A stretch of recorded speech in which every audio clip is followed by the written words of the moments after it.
Hello everyone, today I'm discussing this Cybergoth in an Arcology piece. Like most of the other illustrations in this series, this is being done on 11-inch by 17-inch Strathmore Bristol paper, 100 pounds, smooth finish, and I did the initial layout with a 2H pencil, which I don't record because, as you can see in front of you right now, the image is really faint, and the camera has a hard time picking that up. So I tend to just start with the inking portion of it. All the inking is being done with a Crowquill pen, and alternating between that and a brush for some of the larger areas. This is being done back to front. I've been playing around with inking and coloring from front to back a little bit, but generally I like to work when I do the inking stages and the coloring stages from back to front. I've talked about that in a few of these videos. It just seems to work better for me with regard to things like additional lighting effects on the primary characters. I may come up with ideas as I'm doing these backgrounds about additional light sources and such that I'll end up wanting to have reflected on that main character to make them feel like they're a bit more in the environment. Now, the deep background I'm working on right now, behind the main character, behind the middle ground, behind the large statue in this giant arcology that she's in, a lot of that would be so far behind her that it wouldn't actually affect her.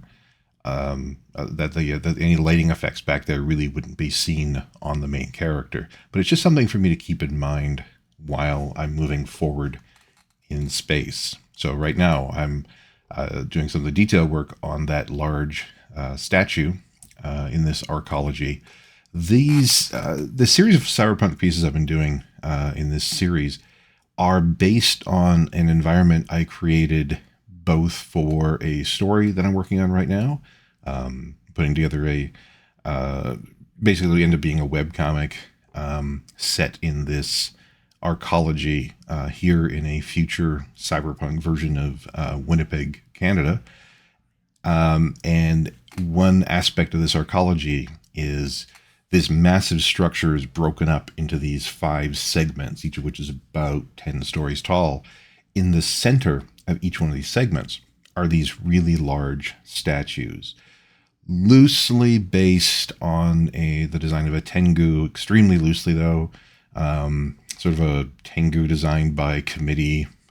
So I'll have it in different poses to demarcate the various segments throughout the building, and those poses, those various statues also go a long way to sort of lay out different societies in each one of these large segments. Again, the bulk of the inking is being done with a Crowquill pen. I've been relearning how to ink properly using a Crowquill. It's some of the earlier pieces I was alternating between using a brush and using a larger Speedball lettering pen, which is a much wider nib. It's much easier to work with when you're dipping it into the ink, but it doesn't give me the character and the finer detail that I'm really wanting with that I end up using with this Crowquill. And I would also alternate with the Speedball pen and using a lot of Pitt inking pens, a lot of Pitt brush pens. But ultimately, I prefer the look of using Speedball or Crowquill pens and brushes as opposed to using the Pitt pens. So I just kept working at it to retrain myself on how to use the Crowquill. The Crowquill nib is so much thinner that it very quickly dries and gums up when you're dipping into the ink and then starting to draw. And I have found that the technique that works for me is to first dip the pen into the water that I use for cleaning these brushes and the pens. I'll dip it into the water and then dip it into the ink and start inking. And it just makes it thin enough but it keeps continually flowing and seems to work really, really well for me. So now here I'm working on the sort of middle ground, on inking the middle ground here, where I have an overhead walkway with a bunch of signage and some vending machines along the ground with different people around them. And now we get into the main foreground area, this collection of machinery that the main character is interacting with, where she's essentially reprogramming it, repurposing the whole thing. And it's a collection of, it's basically a server farm with a collection of old style CRT monitors, a lot of retro technology. I like working with this kind of classic cyberpunk imagery. But I was talking about how this whole setting is created for a story that I'm working on. It's also part of my own campaign in, I'm currently running a game of Cyberpunk Red, a tabletop role-playing game. This is the latest iteration of the game. The game first started just as Cyberpunk back in 1988, and I had bought a copy of it in 1989. That game was set in 2013. They then came out with a later version, Cyberpunk 2020, which was set in 2020. The current version, Cyberpunk Red, is set in or around 2045, and this actually does lead into the video game Cyberpunk 2077. Now, in my campaign, I actually have pushed forward a few more years, but that's irrelevant. The point is, I had just created this setting in a future version of Winnipeg, and it's just started developing stories beyond just what I was putting together for the game, including the story that I'm doing as a graphic novel or webcomic, but also these small little vignettes that I'm doing as this series of illustrations. This series of Cyberpunk illustrations serves both to kind of flesh out the physical world of this Arcology, but also a way to play with a few different characters that I may or may not be introducing into either my campaign or into the story. This particular character is based on a couple of different things, a couple of different models that I've worked with in the past. The primary model, the photo reference I'm using for it, I had taken a photo of her sitting outside in the Sandylands Provincial Forest, a little ways east of Winnipeg. She's sitting on a gravel road, and I built up everything around her, but the basic pose came from that. It's also there are also elements taken from other photos I've taken of other models who were doing more of a Cybergoth style look, particularly the Dreadfalls. I've done a few illustrations of those lately. One posted recently as another illustration discussion video. I just find that kind of look works really well with this setting that I'm building up. So, as you can see, I've been working from the back to the foreground.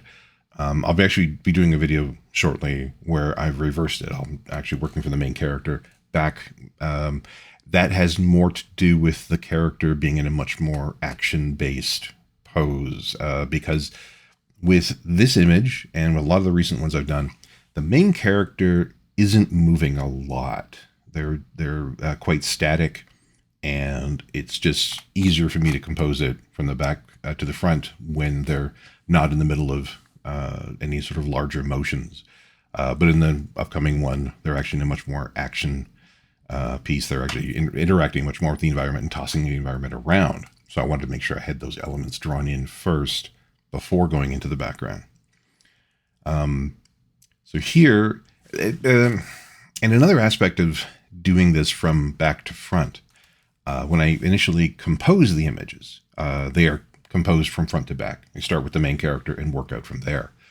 But when I want to do the inking, and then when I eventually switch over to do the painting, I want to start with the setting, again, creating any sort of lighting effects that may affect the main character, but also, and I think the primary reason for me is, for me, the most interesting thing about these illustrations, the reason why I'm doing it, is the central character. And I kind of like saving that for last. So it constantly gives you something to look forward to. You don't get burned out. You don't end up rushing things. There can be a tendency where if you're starting with the primary character, you just kind of want to gloss over the background because that's not all that important. But because I'm starting with the background and everything I do in there, I need to be thinking about to then apply to the main character. It means I'm constantly engaged. I'm never just quickly rushing through a particular section. If like in this, the deep background here, way back behind the statue, most things are blacked out. It isn't because I was rushing it. It's because it's so far away, all the detail would just merge together. So there's no reason to put in a ton of detail. But as it moves forward in space, you'll see more and more detail, and I'm adding more detail. Finally, when I get to the main character or the piece that she's sitting on, there's a lot more detail, a lot more specific things you can see in that than you would much further away. Honestly, the biggest things you can see in some of the background further and further away from her, basically just some of the graffiti or the signage that also tells a bit of the story. And here, working on the item that she's holding in her hand, she does have a cybernetic arm. One of the great fun things about working on cyberpunk style imagery or working on these somewhat advanced cybernetics, certainly far more in advance of anything we're doing today, but it's also fun to make them look a little bit clunky. I will alternate that. There's sometimes I'll make it look much cleaner, and then it ends up not only discussing questions of cybernetic body replacements, but also class. The whole cyberpunk thing is very much rooted in the concept of class struggle, anti-corporate warfare, things like that. And essentially the cleaner something looks, the more expensive it ends up looking. And most things that have that aspect to them are not going to be related to the protagonist. That'll mostly be an antagonist element. The heroes of cyberpunk are not billionaires, not even a little bit.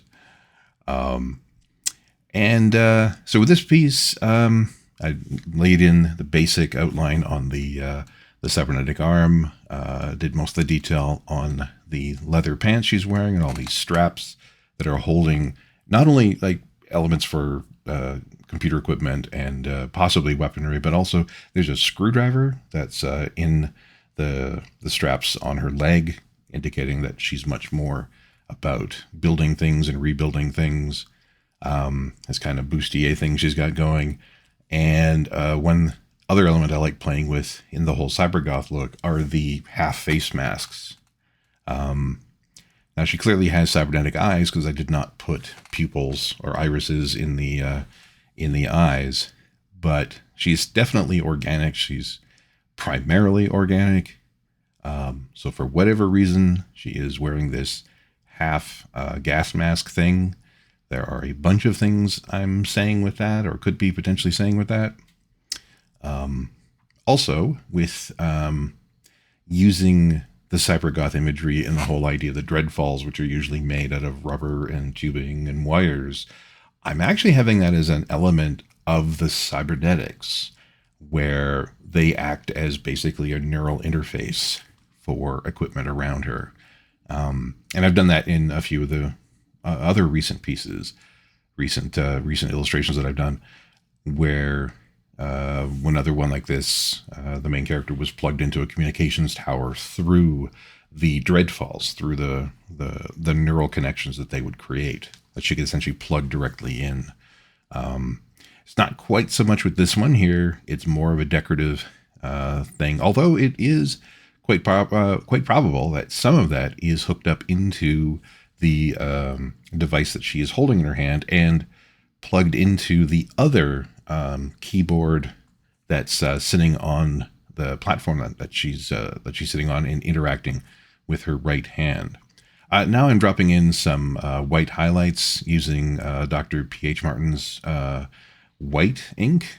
I like doing that for creating a few additional spot highlights, creating some additional effects. Here we have the final inked piece. Now, it's really important for me that the inked piece be a standalone illustration on its own.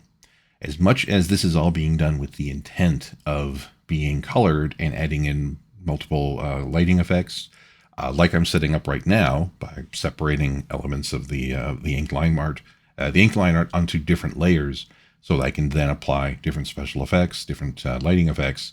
I have another video dedicated to just that subject here on my channel.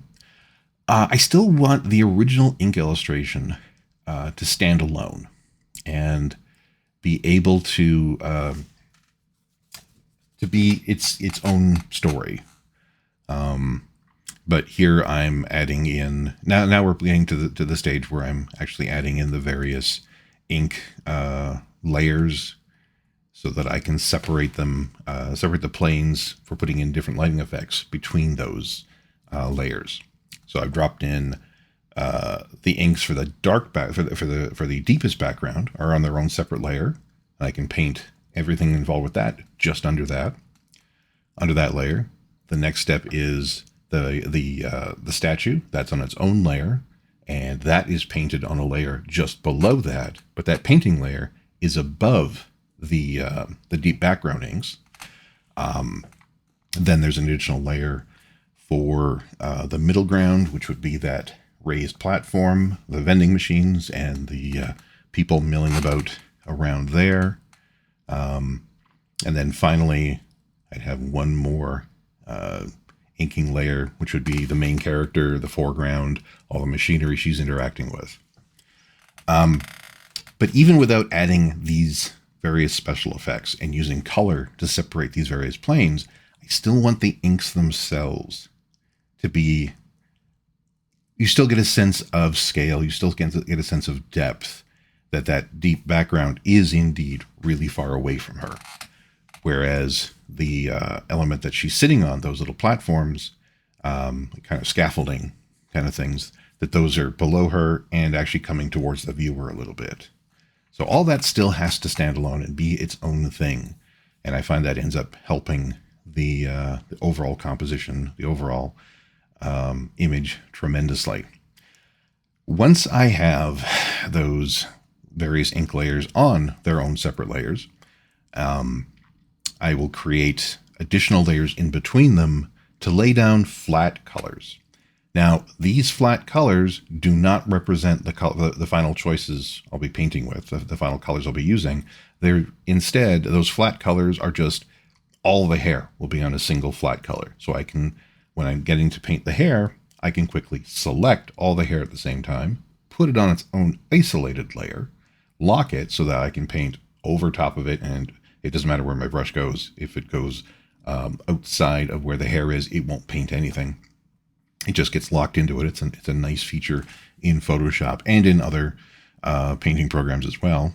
I'm doing all this in Photoshop because I have been using Photoshop professionally since 1997. So while I do have some other painting programs, and I do want to get more into using different ones, things like Clip Studio Paint, this is still the environment I'm most comfortable in, and that I want to that I know the best. I tend to work a lot with masks and with channels, and channels don't exist in a lot of other painting programs. You can do similar things, and it wouldn't be a bad idea to learn all of that. But for the most part, I tend to stay in Photoshop because, again, I've been using it for decades at this point. So now you can see when I was painting the main statue in the background, and that, again, originally I believe it was a blue that I had put down for the holding excuse me, for the holding color. I then switched it over to more purples and things like that for the actual painting. I was mostly using brushes for that painting, but doing it very quickly. I didn't want to put in a ton of detail, because if I put in a ton of detail, it'll make it seem like it's actually closer to the viewer than it actually is. And I want more detail in the foreground than in the background. So I still kept that fairly limited. But here we're going into this middle ground, this raised platform, and I'm using what was referred to back at Digital Chameleon, this art studio I used to work at, as the select grad method, where basically you would make a selection. You're working on painting one of those signs back there. Quickly selected something in that with the lasso tool, and then use the gradient tool to paint a color into it. It's a very quick and dirty way of essentially using a giant paintbrush, but a very precise one with those with using the lasso tool. And I find that works very well for anything with hard edges. Metallic surfaces work very well. Certain organic things will work. It can work really well with like trees. And actually a lot of the way that I end up using it on metal is a bit more of an organic feel. You'll notice when I was doing, by the way, the original inking, at no point was I ever using a ruler. That's on purpose. I'm wanting it to feel very gritty. It's kind of run down. Frankly, some of it would end up being kind of rusted out, and that rusting process gives it more of an organic feel. But I'll still use the select grad method on that for most of the painting, because it still keeps it creates a blend of organic and artificial. Whereas when I go to paint the main character, specifically the skin tones, for that I'm pretty much just going to be using airbrush tools, using brushes. I'll make selections with the lasso tool, but much larger ones, and then I'll do a lot of painting within that selection. It won't just be a single large, quick paint job or something. It won't be just that quick grad. It'll be a lot more design, painting work. But here, for the most part, I isolate, in this case, the CRT, do one gradient over it to indicate the blue light source coming from one direction. And then I'll go in with the lasso tool to pick out specific areas that would be receiving more of that light, and then paint more of that lighter blue, increasingly lighter blue. And then I'll flip it. And on the other side, on the side that's facing away from that blue light, I'll then select it and put in a different color light. In this case, I'm keeping it mostly to blue and purples, or blue and magentas. I tend to do, with most of these Cyberpunk pieces, I tend to keep the lighting mostly in that whole synthwave kind of purples and magentas, or blues and reds kind of a look. I find that works really well for me, for the kind of stories that I'm wanting to tell. Although, having said that, because of the different kinds of base colors I'll start with, you still end up building much different colors through it, even though you're only painting with blue and magenta. The final color results end up varying a lot. Now, another thing that I will do is I pretty much always start when I'm painting with the darkest possible color. So you can see on like that server rack I'm painting right now, the initial color was a very, very dark blue-gray. And then I go in and paint lighter shades of blue or lighter shades of magenta into that, rather than picking a mid-tone or picking a lighter color and painting in the shadows. Once in a while, to touch things up, I will still put in some shadows later on. But for the most part, I much prefer painting with light. Make sure that everything gets brighter and brighter until the things that are pointed closest or more directly towards any given light source, those will end up being the brightest parts. Now, the danger to doing that is things can end up printing really dark or unexpectedly dark if you're not knowing what to look for. And quite often, when you are only working on monitors and you're only painting for the web, you're only doing digital pieces or whatever that are meant to be displayed on websites and such, and you then go to print a hard copy, everything's a lot darker than you expected. That always happens. Everything looks much more vibrant and brighter on a screen than it ever looks in print. And the trick is to know what the math says that is actually going to print as. So here, I actually, you can see I have a large palette of different colors that I'm basing all of this on. All of those colors have a mathematical value. This is being painted in RGB, but I'm using CMYK sliders. What does all that mean? RGB is red, green, and blue. That's actually light. CMYK is cyan, magenta, yellow, and black. K stands for black. There is a reason for that I discovered recently, but I don't recall what it is offhand. That's basically for painting with paint. That's more based for pigments. And when I first started working in comics back in '97, starting at Digital Chameleon, we painted everything in CMYK. We didn't do any RGB work. It's because of the way comics are printed. In fact, the way most printing is done, where it's done with 4 color plates: cyan, magenta, yellow, and K, the black plate. And how those 4 plates sit on top of each other determines what the color ends up looking like when it's being printed. So you had to know what the various mathematical values of the amount of cyan, the amount of magenta, yellow, or K would end up looking like in print. So you could sample them. You can use the eyedropper tool and take a look at your color sliders to see what the mathematical values there say, and either consult a palette beside you that's been printed, or if you've done it a long time, to be able to know how it prints. And I don't need to worry about being as precise anymore as I used to. Like when we would be painting, say, a Superman book, we were given very clear instructions on Superman is this color or these 3 colors. And you couldn't deviate too much from that, except for different lighting effects. But for the most part, you had very limited set of colors you could work with, because you had to know what it would look like when it printed. Now that I do pretty much only my own stuff, I have a lot more freedom about printing things, but I will know when stuff will be too dark. Honestly, for the most part, if there's too much K, there's too much black ink in it, it will print muddy. Sometimes that's what you want. Quite often it isn't. Now, for a lot of cyberpunk pieces, it's exactly what you want. But I do tend to strip away any of the black ink out of the colors because I want the colors to pop a lot more.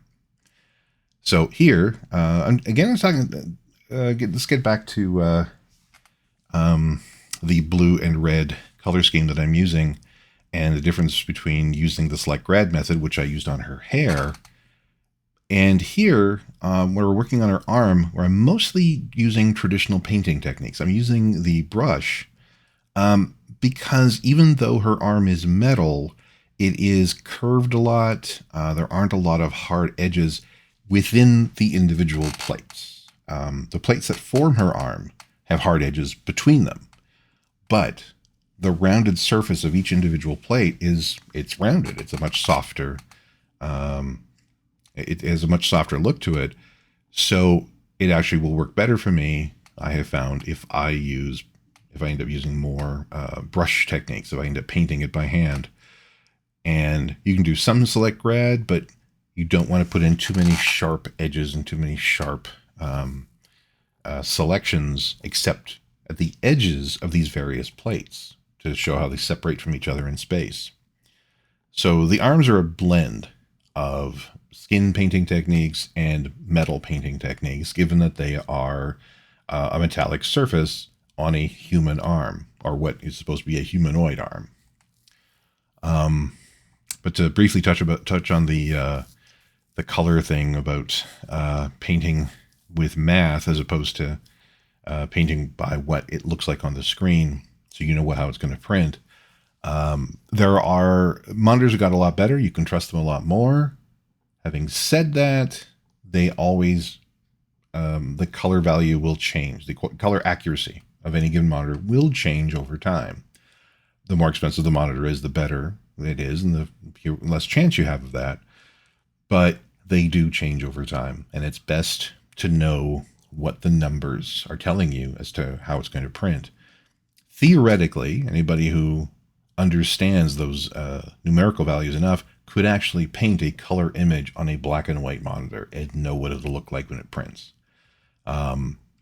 We never actually pushed it that far, but at that particular studio, and what I've done a few times since then, is we would have two monitors on our desks. One is for the painting, and the second one is to have all of your palettes.